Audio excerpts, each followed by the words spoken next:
د امارت اسلامي ټول مسؤلین هغه د چا فرمایشات نه مني او ان شاء الله تعالی د خپل ځمکني بشپړتیا لپاره هر قسم قرباني ته چمتو دي. طالبانو د پاکستان اختارونو په غبرګون کې پر ډیورن کرښې سل امنیتي پوستې جوړې کړې وایي هیڅوک د حملې فکر هم نه کوي.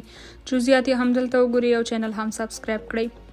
د پاکستان وروستیو اختارونو او د حملې پلانونو د شنډولو لپاره د طالبانو زبردسته کارنامه ختیځ زون کې د ملا یعقوب مجاهد په ځانګړي امر او په دغه زون کې د 201 خالد بن ولید قلی اردو مشر ابو دجانه په لارښوونه څه د پاسه سل امنیتي پوستې د ډیورن فرضي کرښې په هغه سیمو کې جوړې شوي چې د تیر جمهوري نظام پر مهال به پاکستاني لوري اجازه نه ورکوله. د سرحدي لیوا د مسؤلینو په خبره د خپلو انجینرانو وسایلو او شخصي بودیجې پر مټ یې دغه پوستې په ننګرهار، کونړ او نورستان ولایتونو کې جوړې کړي او سړکونه یې هم ورته غځولي دي. تر ټولو مهمه هغه یې د ننګرهار ګوشتې ولسوالۍ سلالي سیمه پوسته ده چې د تیر نظام پر مهال یې د جوړولو په سر جګړې هم ترسره شوې.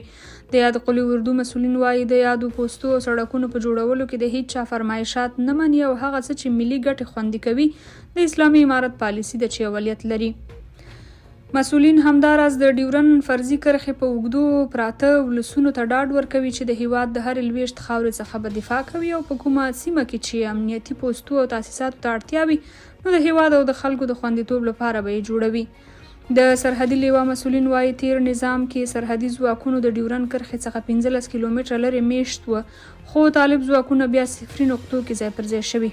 یاد قومندان وایي د ټولو ګاونډیانو سره ښې اړیکې غواړو خو که څوک هڅه وکړي چې د ګاونډیتوب اصول تر پښو لاندې کړي بې ځوابه به پاتې نه شي او داسې سبق به ورکړل شي چې د تاریخ په پاڼو کې به په زرینو کرښو ولیکل شي. درنو کتونکو تاسو په دې اړه څه وایئ؟ تاسو مو هم خپل نظرونه راسره په کمنټونو کې ولیکئ او د نورو معلوماتو لپاره چینل هم سبسکرایب کړئ.